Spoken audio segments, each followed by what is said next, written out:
omwana muwala ono gw'olaba ye yawuniikiriza abalabi oluvannyuma lw'okulabikira mu katambi kano ng'aliko omusajja gwe yeetuzeeko era bakira omusajja akanda kugoba muwala ng'akootakoota mu gaalumonde. Ndijja me Radio Uganda okukuweereza. Omusajja yalabise nga muzungu wabula engeri omuwala ono gye yatuuse mu mmotoka ye gye tutaategedde, naye bakira obwedda amaloboozi agawulirwa ge gakyoleka olunye nti omuwala ono omusajja amwesibyeko bwesibi. We even don't know her. Why are you forcing to sit in the car?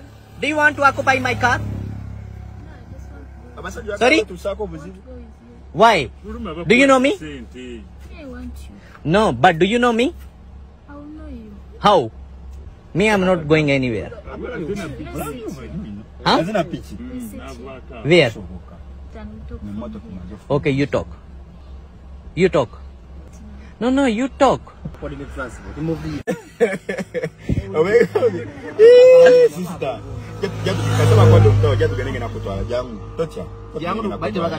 Nkugambye nti kano kaabadde kabaani ku ndongo kennyini kuba omusajja yatuuse n'okukwata ensimbi n'asiwa omuwala oba transport afune entambula emwongerayo gy'alaga, wabula era omuwala ne yeerema. N'aba boodabooda baagezezzaako okwogerezeganya n'omuwala nga bamusaba afulume emmotoka era ne yeerema. Baalabye ebintu ate kati bivudde embwa weeyotera ne biddagonja waakalira, kwe kusalawo okumusikasikanya afulume emmotoka, wabula ng'omuwala yasimbye Nakakongo.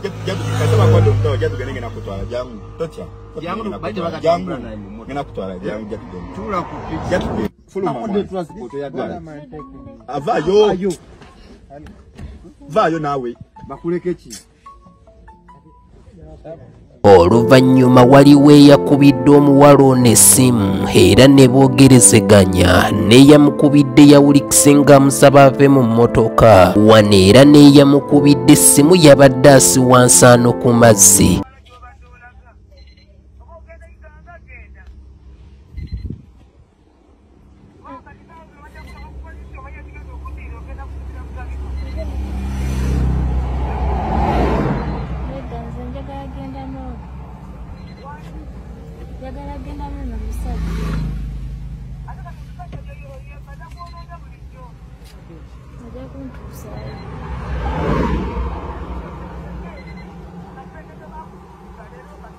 Mu byonna kiro omuwala ono alaga nti ye ku musajja ono kwafiira, kalinga tayinza kuleka kirooto kye kugenda ng'alaba. Nsi Jamii Radio Uganda, mweraba.